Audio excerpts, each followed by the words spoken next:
네, 안녕하세요. 안녕하세요. 네. 한 1년 만에 다시 뵙게 된 것 같습니다. 그동안 저희 갱신 공동체에 벌어졌던 여러 가지 좋은 소식들, 또 어떨 때는 속상하고 화나는 소식들을 멀리서 듣기만 했습니다. 그 소식을 들으면서 어떨 땐 저도 같이 기뻐하고, 또 어떨 때는 사실 입에서 막 험한 소리가 나오는 것을 꾹 참아야만 했던 적도 있었습니다. 무엇보다도 어떤 상황에서든지 간에 하나님께서 저희 갱신 공동체 모두의 마음과 생각을 지켜주시기를 빕니다. 제 아내가 바라는 저희 모습 한 가지가 있는데요. 그것은 무엇이냐 하면 일희일비하지 않고 주어진 소명을 한결같이 걸어가는 사람입니다.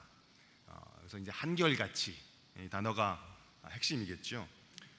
저희 갱신 공동체 또한 갱신을 이루어가는 그 여정을 여러 사건들을 경험하면서도 한결같이 걸어가실 수 있으면 좋겠습니다. 그리고 그것이 지금 저희 갱신 공동체의 사랑의 교회 갱신의 길이 하나님과 이웃을 사랑하는 길이라고 감히 생각해 봅니다. 저는 소개해 주셨던 것처럼 밴쿠버 기독교 세계관 대학원이라는 곳에서 일하고 있습니다. 그곳에서 제가 하는 일은 기독교 세계관이라는 것을 공부하고 같이 나누는 일인데요. 사실 이 기독교 세계관이라는 단어는 그 발음조차 딱딱하게 들리기도 하는 말입니다. 기독교 세계관, 좀 딱딱한 말이죠. 근데 이 말에는 제가 생각하기에 저희 신앙에 있어 굉장히 중요한 단어가 들어 있습니다. 그것은 세계입니다. 또 어떤 경우에는 세상이라고도 말할 수 있을 텐데요. 제가 아침에 같이 찬양을 들으면서 새삼스럽게 이 세상이라는 개념이 정말 중요하구나라는 것들을 다시 확인했습니다.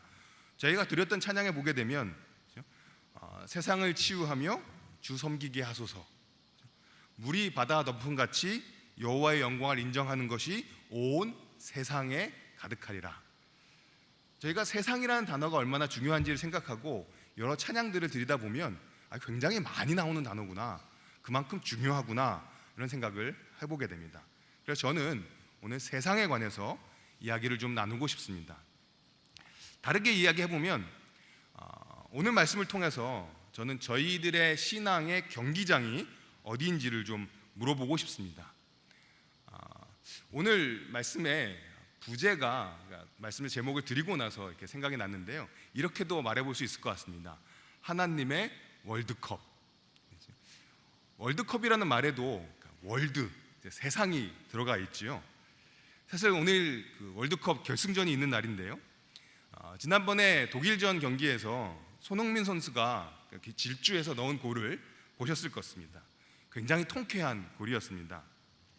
그런데 손흥민 선수를 생각해 보면 항상 경기장에서 경기만 하는 건 아니죠.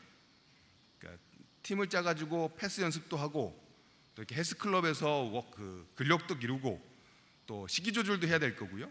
또 그렇게 빨리 달리기 위해서 달리기 연습도 했을 겁니다. 하지만 손흥민 선수는 결국 육상 선수가 아니고 축구 선수지요. 그러니까 손흥민 선수의 라이벌은 우사인 볼트가 아니고, 그렇죠? 호날두가 경쟁자가 되겠습니다. 그러니까 손흥민 선수가 어떤 훈련을 하든지 간에 그가 진짜 실력을 드러내는 곳은 축구 경기장입니다. 저희 공동체도 여러 가지 훈련들을 갖습니다. 성경도 공부하고, 기도회도 하고, 전성도 수련회도 하고, 제자 훈련도 받았습니다. 그렇지만 그렇게 훈련된 신앙의 진면목이 드러나는 경기장은 어디인지 오늘 다시 확인해 보고 싶습니다. 신앙의 실력이 드러나는 경기장은 교회 안이 아니라 세상입니다. 어떤 면에서 저희 경영공동체는 그래서 항상 이 세상에서 경기 중인 것 같습니다. 그렇죠? 그것도 크로아티아처럼 매반 연장전을 해야 되는 것 같습니다. 그러다 보면 계속 체력이 바닥나기 십상인 것 같습니다. 그래서 저희는 기초 체력, 신앙의 훈련에, 기본 훈련에 애를 써야 되겠죠. 하지만 결국 저희들의 신앙의 진짜 실력이 나오는 곳은 세상입니다. 만일에 이 사실을 잊는다면 저희들의 체력 훈련과 기본 신앙 훈련은 의미를 잃어버리고 마냥 지루해지기만 할 수 있을 것입니다. 이건 공동체에게만 적용되는 말이 아니라 저희 성도 각 사람들에게도 개인적으로 마찬가지입니다. 저희들이 여러 가지 신앙의 훈련을 합니다. 그런데 그것의 목적과 의미는 결국 저희가 살아가는 세상에서 하나님께서 원하시는 모습대로 살아내는 것입니다. 그래서 오늘 이 말씀 같이 나누는 말씀을 통해서 주님께서 세상에서 살아가는 저희들의 분투에 조금이나마 힘을 더해 주시기를 감히 소원해 봅니다. 저희가 에스겔서 말씀을 읽었는데요, 에스겔서 전체를 잠깐 살펴볼 필요가 있습니다. 에스겔서는 그렇게 인기가 많은 책 같지는 않습니다. 물론 37장에 보면 에스겔의 환상처럼 마른 뼈가 살아나며 이런 찬양을 저희가 부르는 것처럼 유명한 구절도 있습니다. 그렇지만 그러한 몇몇 구절들을 빼놓고 에스겔서는 저에게 그렇게 익숙한 책은 아닌 것 같습니다. 퀴즈를 한번 내볼까요? 에스겔서는 몇 장까지 있을까요? 오늘 47장 본문을 읽으셨으니까 최소한 47장까지는 있겠지요. 그리고 사실 한 장 더 있습니다.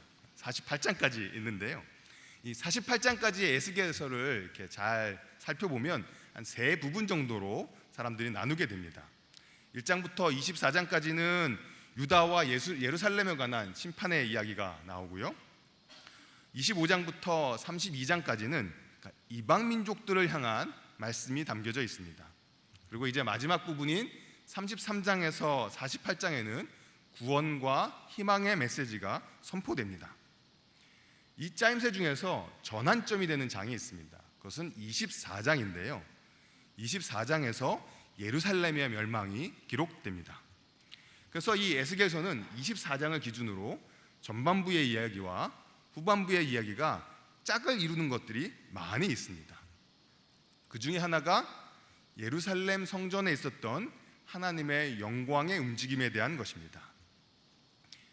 전반부에 해당하는 8장부터 11장을 살펴보시면 하나님의 영광이 예루살렘, 이스라엘의 죄 때문에 성전에서 떠나갑니다.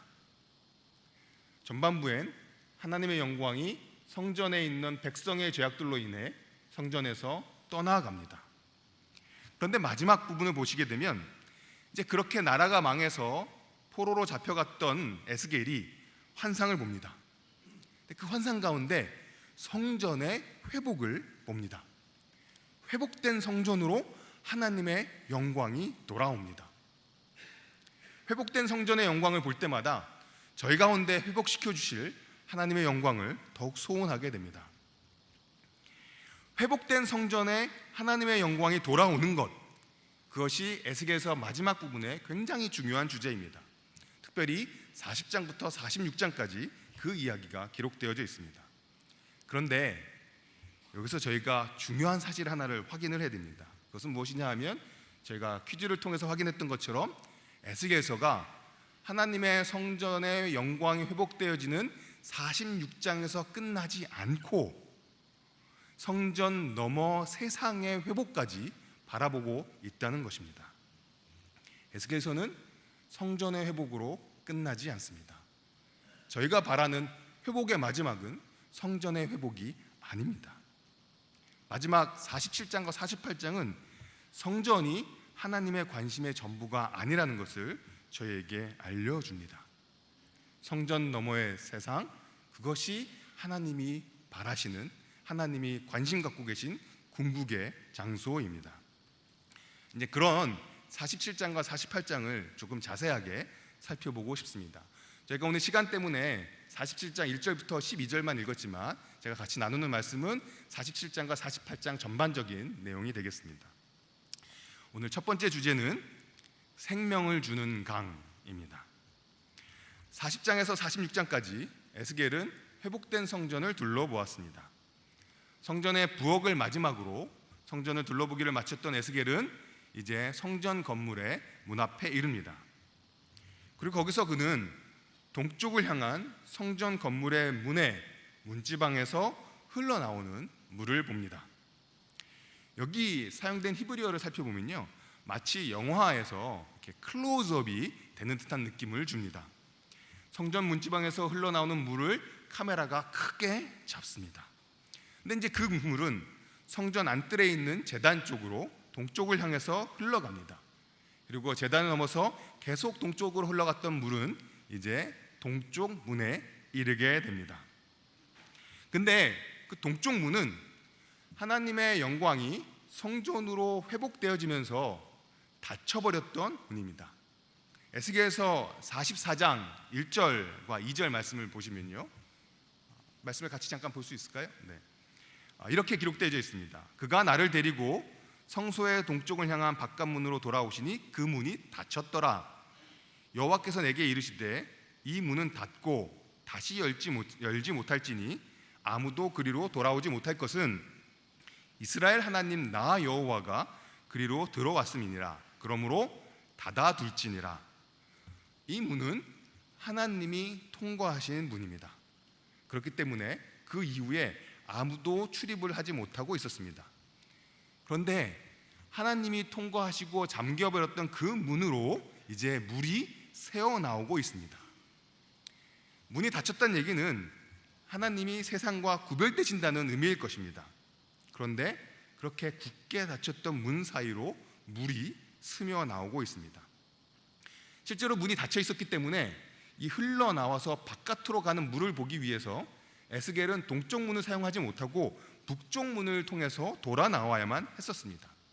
사람은 북쪽 문으로 돌아야만 했었지만 이 물은 하나님만 통과하셨던 그 문을 사이로 스며 나오고 있습니다. 그러니 그냥 물 같아 보이지는 않습니다. 하나님은 분명히 세상과 구별되십니다. 그렇지만 세상을 무관심하게 내버려 두시는 분은 아닙니다. 여기 스며 나온다는 표현이 있는데요, 이 표현은 물병에서 물이 조금씩 떨어지는 소리를 묘사한 의성어입니다. 그러니까 약간 이런 소리 같은 거죠. 물이 성전 문지방에서 하면서 조금씩 졸졸졸 스며 나오고 있습니다. 그 물이 에스겔 그리고 저희들의 귀와 눈을 사로잡습니다. 3절과 5절을 보시면 이 졸졸 스며 나왔던 물이 이제는 흘러 넘치는 강이 됩니다. 3절과 4절은 반복되는 표현을 통해서 물이 불어났다는 사실을 강조합니다. 3절과 4절 보시면 졸졸졸 흘러나왔던 온 물이 동쪽으로 천척을 흘러갑니다. 약 450에서 500m쯤이 됩니다. 500m쯤 동쪽으로 흘러가자 이제 물이 발목에 차오릅니다. 다시 동쪽으로 500m를 흘러갑니다. 이제는 물이 무릎까지 차오릅니다. 또 500m를 동쪽으로 갑니다. 이제는 물이 허리까지 올라옵니다.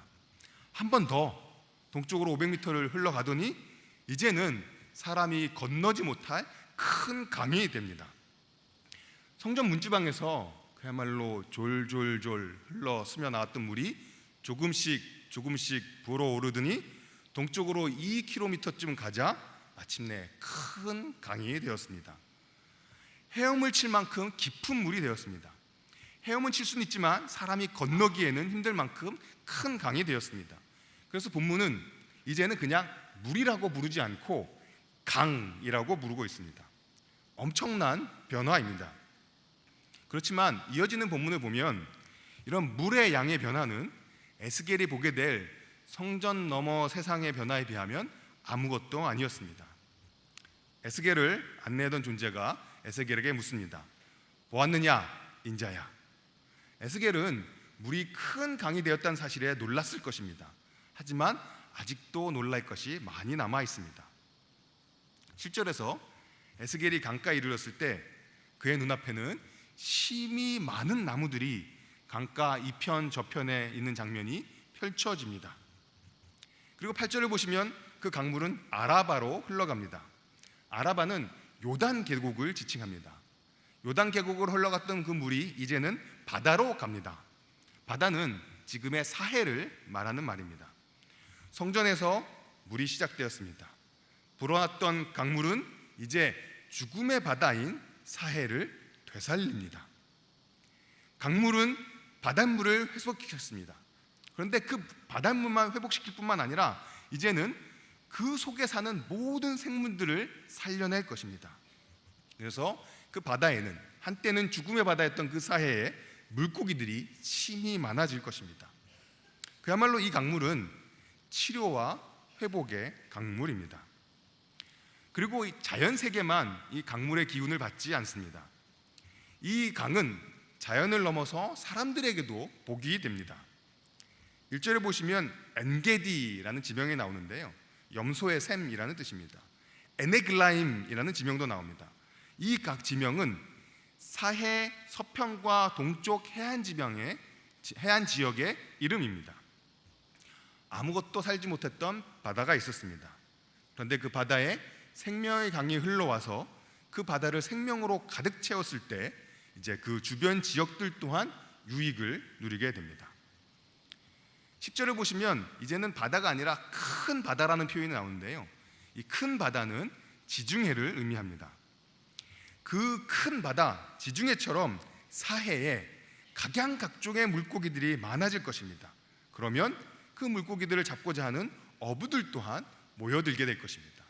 강물은 바다를 바꾸고 바다 주변의 지역을 바꾸고 사람들의 삶을 바꿔낼 것입니다. 12절을 보시면 6절에서 7절에 언급되었던 나무들을 다시 볼 수 있습니다. 근데 이번에는 그 나무들의 열매와 잎을 조금 더 구체적으로 설명을 합니다. 여기 주목하고 싶은 표현은요, 나무의 잎사귀가 약재료가 된다는 표현입니다. 강물에 생명의 능력이 있는데 이 치유의 능력이 너무나 강력해서 그 물을 먹고 자라났던 나무의 잎사귀들조차 그 치유의 능력을 갖게 됩니다. 9절과 10절, 7절을 보시면 반복되는 표현이 있습니다. 심이 많다입니다. 이 강물은 그야말로 능력자입니다. 살리고 만들어내는 생명이 심이 많습니다. 한 번만 그렇게 말하지 않죠. 7절에 나무가 심이 많더라, 9절 고기가 심이 많으랴, 10절 큰 바다의 고기같이 심이 많으려니와. 능력이 넘치는 강입니다. 그리고 마지막 12절에서는 이 생명의 물이 어디에서 흘러왔는지, 이 생명의 근원이 무엇인지를 확인합니다. 그것은 성전이었습니다. 성전이 지금까지 에스겔이 본 분명하고 풍성한 모든 변화의 근원이 됩니다. 저희들은 생명의 강을 보았습니다. 그런데 제가 성경의 여러 가지 부분들을 관찰하면서 생명의 강을 살펴보았는데요, 그 생명의 강과 저희들의 삶은 어떤 관계가 있을까요? 그래서 오늘 두 번째 주제는 작은 성전인 성도들입니다. 에스겔서 47장 1절에서 12절에 나왔던 강은 그야말로 생수의 강이었습니다. 근데 이 생수의 강이 또 나오는 성경이 있습니다. 요한복음 7장 37절에서 39절입니다. 이 구절을 잠깐 보시면요, 명전 끝날 곧 큰 날에 예수께서 서서 외쳐 이르시되 누구든지 목마르거든 내게로 와서 마시라. 나를 믿는 자는 성경의 이름과 같이 그 배에서 생수의 강이 흘러나오리라 하시니 이는 그를 믿는 자들이 받을 성령을 가리켜 말씀하신 것이라. 38절에 보시면 나를 믿는 자는 성경의 이름과 같이 그 배에서 생수의 강이 흘러나오리라. 배는 저희 여기 이 배를 얘기하는 거죠. 이건 예수님께서 초막절에 하신 말씀입니다. 그리고 그 다음 39절에 보면 이는 그를 믿는 자들이 받을 성령을 가리켜 말씀하신 것이라. 즉 38절에 대해서 요한이 39절에서 설명을 하고 있습니다. 저희가 에스겔 본문을 보았고 요한복음 본문을 보았습니다. 이 두 구절을 같이 한번 겹쳐서 생각해 보도록 하겠습니다. 에스겔서에서 생명의 강이 흘러나왔던 곳은 성전입니다. 그런데 요한복음에서는 그 생수의 강이 예수를 믿는 자들의 배에서 흘러나올 것이라고 말합니다. 무슨 말일까요? 예수를 믿는 자들이 성전이라는 말입니다. 사실 저희는 더 이상 건물이 성전이 아니다라는 사실을 뼈저리게 알게 되었습니다. 건물을 성전이라고 속이는 사람들은 성전이라는 미명 아래 자신들의 왕궁을 지을 뿐입니다. 성전은 본래 하나님의 집을 이야기합니다. 하나님이 거하시는 곳이 성전입니다. 그래서 예수님 자신이 성전이셨고 성령께서 성도들에게 거하실 때 성도들이 성전이 됩니다. 성도 개개인뿐만 성전일 뿐만 아니라 성령을 모신 그리스도의 공동체 또한 성전입니다. 그런데 그 그리스도의 공동체, 성전된 공동체에서 생명의 강이 흘러나옵니다. 그것은 성령의 힘입니다. 성도들에게 임한 성령의 능력은, 그 영향력은 온 주변에 생명을 주는 강이 될 것입니다. 에스겔서에서 성전은 그 담 너머 세상의 변화를, 생명의 변화를 가져왔습니다. 거룩한 성소에서 시작된 그 물이 성전 너머에 있는 죽음의 바다에 새로운 생명의 기운을 가져다 주었습니다. 지금 성전된 저희 성도들의 공동체도 마찬가지입니다. 저희들에게서 흘러나오는 생수의 강인 성령은 저희들의 주변에 분명한 변화를 가져올 것입니다. 그리고 그 변화는 근본적으로 생명을 주는 심히 풍성한 변화입니다. 그런데 여기서 저희가 놓치지 않았으면 하는, 놓치지 말아야 될 중요한 진리 두 가지가 있습니다. 첫 번째는 겸손과 온유의 능력입니다. 저는 이 말씀 읽으면서 성령의 능력이 세상의 변화를 가져오는구나 감사하고 도전이 되었습니다. 근데 그 다음 질문이 생겼습니다. 변화는 언제 일어날까? 성령 충만이 변화를 일으키는데 이 변화는 어떤 모습일까? 저를 돌아보면 제가 성령 충만할 때와 그렇지 않을 때의 차이가 있었습니다. 가장 중요한 차이 중에 하나는 겸손과 온유였습니다. 저희들의 주변에 변화를 일으킬 때는 우리가 힘으로 변화를 강제할 때가 아니라 성령의 충만과 능력 가운데 겸손하고 온유해질 때였습니다. 능력이라는 말을 저희가 자주 듣다 보면 뭔가 힘으로 변화를 가져온다는 생각을 하기가 쉬운 것 같습니다. 그렇지만 변화를 가져오는 참된 능력은 겸손과 온유의 힘입니다. 여기서 저희가 47장, 에스겔서 47장 보면서 다루지 않았던 11절을 짚어볼 필요가 있는데요. 거기 보시면 진펄과 개펄이 되살아나지 못하고 소금 땅이 된다라는 말씀이 있습니다. 이 강물이 가는 곳마다 모든 것을 회복시키는데 진펄과 갯벌은 되살아나지 못했더라라는, 뭔가 강물의 능력에 한계가 있구나라는 것을 보여주는 듯한 말씀을 만나게 됩니다. 그런데 저는 오히려 이 구절이 강물의 능력이 없다라는 것이 아니라 능력이 있지만 그 강물이 굉장히 사려 깊구나라는 것을 보여주는 본문으로 생각하게 되었습니다. 왜냐하면 사해가 되살아나서, 사해의 모든 부분이 되살아나서 염분이 없어지면, 그래서 물고기들이 살 수 있는 환경이 되면 사해에서는 더 이상 소금이 만들어지지 못합니다. 그런데 문제는 당시에 제대로 생활을 하려면 그들의 삶에 소금이 필수적이었다는 것이죠. 소금을 저희 몸도 꼭 필요로 해서 소금이 없으면 굉장히 피곤하고 힘들어지게 됩니다. 그래서 여전히 소금을 얻을 장소가 남아있을 것이라는 것이 11절의 내용입니다. 그래서 어떤 영어 성경은 조금 더 구체적으로 이 땅이 소금을 위해서 남겨질 것이다 라고 번역했습니다. 에스겔에서 저희가 만난 강물은 사려 깊은 강물이었습니다. 저희가 모신 성령 하나님도 그러한 분이십니다. 사실 성령 하나님은 자기 스스로를 드러내지 않고 예수님을 증거하시는 겸손한 하나님이십니다. 저희에게도 겸손한 성령님의 능력이 임하기를 소원합니다. 두 번째 확인하고 싶은 진리는요, 변화는 작게 시작된다입니다. 큰 강물이 되어서 강물이 닿는 곳마다 풍성한 생명의 치유와 변화를 가져왔던 물이 있습니다. 근데 그 물은 아주 미미하게 시작되었습니다. 제가 좀 쑥스러움을 불구하고 이라는 소리를 흉내냈던 것은 그 시작이 정말로 미미했음을 저희가 들어보고 싶었기 때문입니다. 변화는 그 처음부터 크고 화려하게 시작되지 않습니다. 사실 이 생각을 하고 성경을 살펴보면 변화가 큰 변화가 되더라도 큰 변화는 작고 미미하게 시작된다는 사실을 많이 읽을 수 있습니다. 아합 시절에 가뭄을 그치게 했던 비도 결국은 7번을 확인하고서야 볼 수 있었던, 사람 손으로 보면 사람 손으로 가려질 만한 아주 작은 구름에서 시작되었습니다. 사람 손으로 가려질 작은 구름에서 시작되었던 비가 3년의 가뭄을 그치는 큰 비로 이어졌습니다.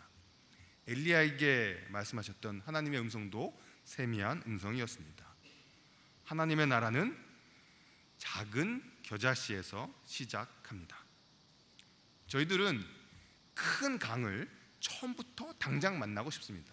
물론 5년쯤 지나면 이제는 큰 강물이 됐으면 좋겠다라는 마음이 제한테도 있긴 합니다만, 저희들은 큰 강물을 당장 만나고 싶습니다. 그리고 그 생명의 변화를 오늘 당장 지금 여기에서 누구도 부인하지 못하게 크게 경험하고 싶습니다.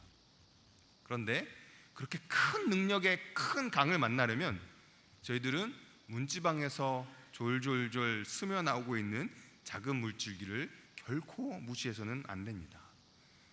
큰 나무가 되어서 온 세상의 새들이 깃들이게 될 그 나무는, 그 천국의 나무는 겨자씨처럼 도저히 알아볼 수 없을 만큼 미미하게 시작되었습니다. 작은 시작을 귀히 여겨야 합니다. 제가 오늘 부제를 하나님의 월드컵이라고도 말할 수 있을 것 같다 말씀드렸습니다. 그 월드컵의, 하나님의 월드컵의 경기장은 세상입니다. 그 월드컵에서 승리하는 비결은 뭘까요? 그 실력은 겸손과 온유로 결정됩니다. 오늘 마지막 주제는 성전 너머의 일상입니다. 에스겔이 본 이 마지막 환상은 저희 기독교 신앙이 주는 소망이 결코 교회라는 울타리 속에만 갇히지 않는다는 사실을 저희들에게 보여줍니다. 황폐한 세상에 생명의 변화를 가져오는 것이야말로 저희 신앙이 보여줄 수 있는 가장 큰 매력 중에 하나입니다. 하나님의 영광이 마침내 회복되었습니다. 하지만 그 회복 자체로 끝나지 않고 세상의 변화로 이어졌습니다. 그래서 생수의 강에 대한 환상이 끝나고 이제 47장 13절부터 48장까지는 이 회복된 땅을 각 지파들에게 어떻게 나누어 두는지에 대한 환상이 나옵니다. 사실 이 환상은 47장 1절부터 12절에 나오는 환상보다 훨씬 지루한 환상입니다. 왜냐하면 땅 분배가 다시 반복이 되거든요. 저희가 여호수아서 읽을 때 지파들의 경계를 읽을 때 사실 좀 힘들죠. 어디가 어딘지도 잘 모르는데 계속해서 그 표현이 반복되어집니다. 그래서 제가 그림을 2가지를 준비했는데요. 그림을 통해서 저희가 조금 쉽게 접근할 수 있으면 좋겠습니다. 근데 그림을 보기 전에 저희가 확인할 것이 하나가 있는데요.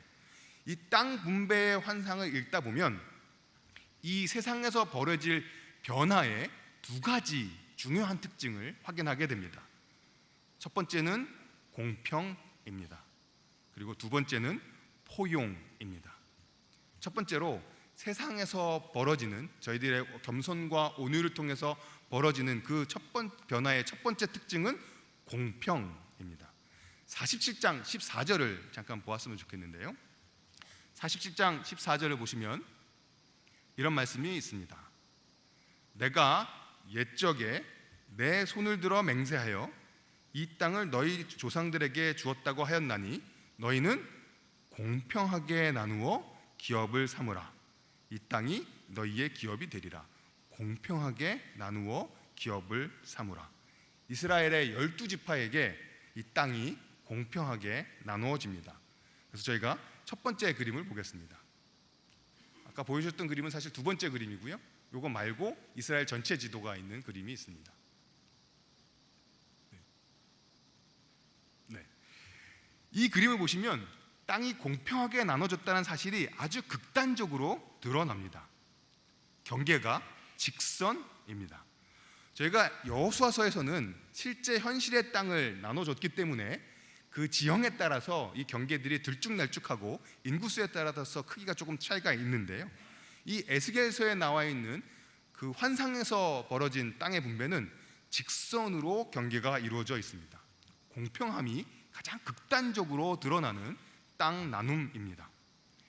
성령의 영향을 받아 변하는 세상의 특징은 공평함입니다.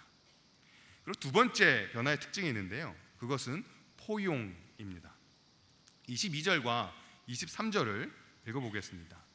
에스겔서 47장 22절 23절인데요, 너희는 이 땅을 나누되 제비 뽑아 너희와 너희 가운데 머물러서는 타국인 곧 너희 가운데서 자녀를 낳은 자의 기업이 되게 할지니 너희는 그 타국인을 본토에서 난 이스라엘 족속같이 여기고 그들도 이스라엘 지파 중에서 너희와 함께 기업을 얻게 하되 타국인이 머물러 사는 그 지파에서 그 기업을 줄지니라. 주 여호와의 말씀이니라. 에스겔의 환상은 이스라엘의 12지파 체제에 타국인들도 포함될 것을 말하고 있습니다. 지파 간에 공평하게 땅을 나눠야 했습니다. 그런데 그 공평함은 혈연을 넘어서 타국인을 포용하며 적용이 됩니다. 사실 이스라엘 안에서는 타국인들이 여러 계층으로 살아가고 있었습니다. 나름대로 비슷한 권리를 누리긴 했었습니다만 현실 세계에서 그들은 땅을 차지할 수 없었습니다. 그리고 그것 때문에 타국인들은 결국 2등 시민의 한계에 갇혀 있었습니다. 그런데 주님께서 저희들에게 원하시는 그 하나님 나라의 비전을 엿볼 수 있는 에스겔의 환상에서는 그 타국인들이 땅마저 차지하게 됩니다. 차지한다는 표현은 너무 그들에게 적극적인 느낌이 있으니까요, 타국인들에게까지 하나님은 공평하게 땅을 나누어 주십니다. 그리고 성경 전체를 생각해 보면 이 공평과 포용이 온 세상을 향한 하나님의 뜻임을 알 수 있습니다. 오늘 부제를 통해서 표현해 보자면 공평과 포용이 하나님 경기의 규칙이자 목표입니다. 축구는 골을 넣으면서 승리합니다. 저희 신앙은 공평과 포용을 하나님의 세상에서 실현하면서 득점하는 것입니다. 왜냐하면 하나님은 모든 사람을 자신의 형상으로 동등한 존엄성을 가진 존재로 창조하셨기 때문입니다.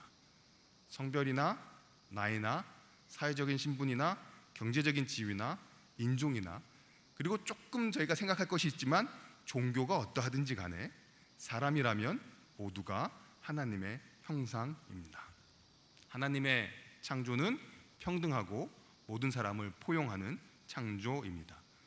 성령의 임하심도 그랬습니다. 요엘 선지자는 하나님의 성령이 남자와 여자, 어른과 아이, 그리고 종과 주인, 신분과 무관하게 모든 육체, 모든 사람에게 부어질 것이라고 예언했습니다. 그래서 그렇게 임한 성령은 믿는 사람들이 모든 물건을 함께 사용하고 재산과 소유를 팔아서 각 사람의 필요에 따라 기꺼이 나누게 했습니다. 제가 사도행전 2장 말씀을 있는 표현 그대로 인용했습니다. 성령의 역사는 사람을 차별하지 않는 공평한 역사입니다. 성령의 역사는 사람을 배제하지 않는 포용의 역사입니다. 그리고 사실 이 공평과 포용이라는 주제는 저희들에게 구체적인 도전을 줍니다. 저희 한국 사회가 지금 직면하고 있는 여러 문제들을 저희가 고민할 때 구체적인 실천의 모습들과 지향들은 각자 다를 수 있겠지만 저희는 모두가 사람이라면 하나님의 형상으로 창조되었다, 이 사실을 가장 뿌리에 두고 우리의 고민을 진행해야 할 것입니다. 그리고 그 하나님의 형상은 사실 신앙을 갖고 있지 않은 분들에게도 여전히 적용되는 개념입니다. 중요한 구절은 야고보서 3장 9절인데요 거기를 읽어보시면 그리스도인들이 아닌 사람들에게도 야고보는 그들을 하나님의 형상이라고 부르고 있습니다. 인간에 대해서 이해할 때 가장 중요한 개념이 되겠습니다. 그리스도의 공동체를 통해서 성령이 세상에 일으키는 변화의 특징이 공평과 포용이라면 저희는 이 사회에 벌어지는 이 문제들을 어떻게 고민하고 어떻게 행하는 것이 하나님께서 기뻐하시는 일인지 진지하게 성찰해야 할 것입니다. 그리고 그 성찰이야말로 우리 신앙의 진짜 실력이 됩니다. 공평과 포용의 실천, 이것이 하나님의 월드컵의 규칙이고 목표입니다. 그 다음 그림을 하나 더 보여드리고 싶은데요, 이 땅을 나누는 이야기 가운데에는 하나님께 예물로 드릴 땅에 관한 이야기가 담겨져 있습니다. 그것은 48장 8절에서 12절에 그 표현이 들어가 있는데요, 두 번째 그림을 잠깐 보시겠습니다.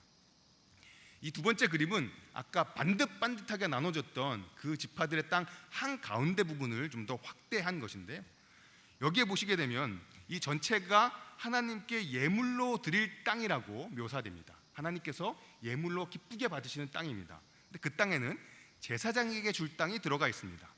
그리고 레위 사람에게 줄 땅도 들어 있습니다. 그런데 저희들의 눈을 사로잡는 것은 하나님께서 예물로 받으시는 땅인데 그 가운데 성경의 표현을 빌자면 속된 땅이 들어가 있다는 것입니다. 맨 밑에가 속된 땅이죠. 그 가운데 성읍이 있습니다. 이 성읍도 속된 땅에 포함되어지는 영역입니다. 가운데 성읍이 있고 성읍 양쪽에 일하는 사람들이 먹고 살기 위해서 경작하는 땅이 있습니다. 성읍과 경작하는 땅을 합쳐서 48장 15절은 속된 땅이라고 부릅니다. 뭔가 느낌이 그렇게 좋지는 않습니다. 왜냐하면 속되다 그러면 뭔가 죄스러운 느낌까지도 드는 표현이죠. 하지만 성경에서 속되다는 표현은 그냥 보통이다, 그냥 일상적이다 라는 의미입니다. 요컨대 저희들의 속된 보통 일상은 악하거나 불결한 것이 결코 아닙니다. 어찌 보면 좀 복잡해 보이는 내용을 제가 길게 설명을 드렸는데요, 이 이야기를 드리고 싶기 때문입니다. 지금 성읍이 있습니다. 양쪽에 저희들이 일하면서 살아가는 보통 땅이 있습니다. 시간으로 이야기를 해보자면 성전은 주일이라고 이야기해 볼 수 있을 것 같습니다. 그렇지만 성읍, 사람들이 살아가는 도시, 그리고 그 노동의 땅은 월요일부터 토요일에 시간을 보내는 곳이라고 말할 수 있을 것입니다. 그런데 주일로 대표될 수 있는 성전만이 아니라 월요일부터 토요일까지 살아가는 저희들의 일상의 시간이, 그리고 그 땅이 하나님께서 예물로 받으시는 땅에 들어가 있습니다. 저희가 땀과 힘을 쏟아서 일하는 그 월요일부터 토요일의 삶의 자리가 예물로 드리는 땅입니다. 그 땅은 성전과 레위 사람들과 제사장들이 소유하고 있던 땅만큼이나 하나님께서 기쁘시게 받으시는 예물입니다. 그래서 이 복잡했던 모든 이야기는 결국 이 이야기로 귀결됩니다.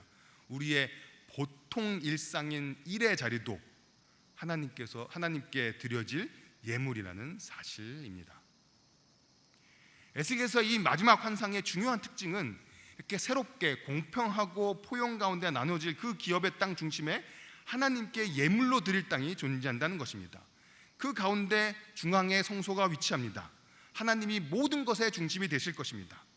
그런데 좁은 의미의 종교적인 목적으로 사용되는 땅, 제사장들과 레위인에게 주어졌던 그 땅뿐만이 아니라 일하는 사람들이 먹고 살 수 있게 만들었던 음식이 생산되던 그 땅, 바로 그 노동의 터전 또한 하나님께 예물로 드려질 땅이었습니다. 우리의 노동의 일상을, 우리의 일의 일상을 하나님께서 기쁘게 예물로 받으십니다. 그 사실을 저희들은 에스겔서의 맨 마지막 구절에서 만나게 됩니다. 제가 그 구절을 그냥 읽어보겠습니다. 한번 기억해 보세요. 그 사방의 합간은 18,000척이라 그 후로는 그 성읍의 이름을 여호와 삼마라 하리라.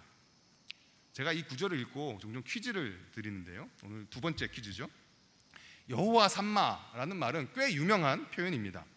여호와 삼마, 무슨 뜻이었죠? 여호와 삼마, 여호와께서 거기 계시다 라는 의미입니다. 자, 저희가 48장 35절을 보지 않고 한번 대답을 시도해 보겠습니다. 그렇다면 여호와께서 거기 계시다라는 이름은 무엇의 이름이었나요? 1번 성전, 2번 성읍, 3번 강, 4번 답 없음. 몇 번이었죠? 2번 성읍. 이었습니다. 하나님께서 거기 계십니다. 네, 그곳은 성전이 아니라 성읍이었습니다. 저희들은 아까 성도들이 작은 성전이다 이야기 나눌 때 말씀드렸던 것처럼 성전이 하나님의 집이기 때문에 얼핏 생각하면 여호와 삼마라는 이름은 성전의 이름이라고 생각하기 쉽습니다. 하지만 에스겔서 맨 마지막 황상에서 그것은 성전의 이름이 아니었습니다. 성읍의 이름이었습니다. 성전으로 대표되는 종교적인 영역, 주일로 대표되는 종교적인 시간만이 하나님이 임재하시는 영역이 아닙니다. 저희는 오늘 예배를 시작할 때 임재라는 찬양을 같이 드렸습니다. 제가 가사를 한번 다시 읽어보겠습니다. 하늘의 문을 여소서, 이곳을 주목하소서. 주를 향한 노래가 꺼지지 않으니 하늘을 열고 보소서. 이곳에 임재하소서. 주님을 기다립니다. 기도의 향기가 하늘에 닿으니 주여 임재하여 주소서. 이곳에 오셔서 이곳에 앉으소서. 이곳에서 드리는 예배를 받으소서. 주님의 이름만이 오직 주님의 이름만이 이곳에 있습니다. 이 찬양을 가장 많이 부르는 시간이 언제일까요? 주일 11시이겠습니다. 주일 11시에 이 찬양을 부르면 이 찬양 가사에 있는 이곳은 이 예배당이 됩니다. 제가 사는 캐나다의 한 교회는요, 외국인 교회인데 주일날 TTT라는 시간을 갖는다고 합니다. 영어로 뭐의 약자냐 하면 This time tomorrow랍니다. 내일 이 시간대. 주일 오전 11시에 시작한 예배를 드리면서 성도님들은 내일 이맘때에 무엇을 하며 사는지 서로 나눈다는 것이지요. 저희가 임재라는 찬양을 주일 오전 11시에 가장 많이 부릅니다. 그런데 만일에 이 찬양을 저희가 월요일부터 토요일 사이에 저희들이 가장 시간을 많이 보내는 학교, 직장, 가정, 일터에서 부른다면 이곳은 어디가 될까요? 월요일부터 토요일까지 이 찬양을 불러도 되기는 하는 걸까요? 저희가 월요일부터 토요일까지 이 찬양을 부른다면 이곳은 어디입니까? 조금 제가 송구하지만 눈을 같이 감으시고 한번 상상을 해보시면 좋겠습니다. 눈을 감고 앞에 주일 이 예배당이 아니라 내일 이맘때 혹은 월요일부터 토요일까지 가장 많은 시간을 보내시는 그곳을 여러분들 눈앞에 그려보시기 바랍니다.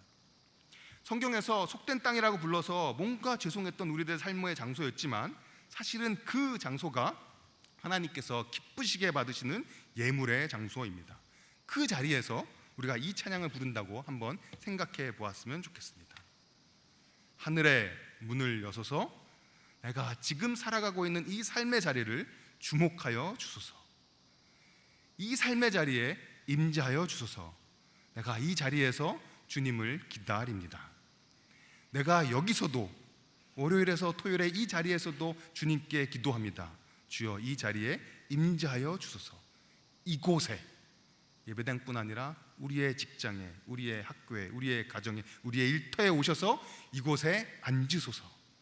이곳에서 드리는 우리의 삶의 예배를 받아 주시옵소서. 성전에만 주님의 이름이 있는 것이 아니라 우리가 살아가는 월요일에서 토요일의 자리에 하나님의 이름이 바로 그곳에 있습니다. 이제 눈 뜨셔도 괜찮습니다. 말씀을 맺겠습니다. 성전 너머의 세상이 오늘 말씀의 제목이었습니다. 에스겔의 환상은 마지막에 성취될 이상적인 하나님 나라에 대한 환상이었습니다. 그 환상 속에서 저희들은 성전 바깥에 있는 세상을 보았습니다. 그리고 그 세상에 속되다고 표현되어지는 보통의 일상 또한 하나님께서 받으시는 예물임을 보았습니다.